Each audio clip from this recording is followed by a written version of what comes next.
of northeast England, Ohio. During potentially dangerous So my WR100 finally decided to go off for a weekly test for once. Yay.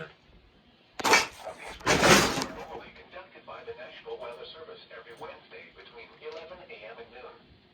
When there is a threat of or existing severe weather in the area, the test will be postponed until the following day. This ends the test of the National Weather Service weather radio warning alarm.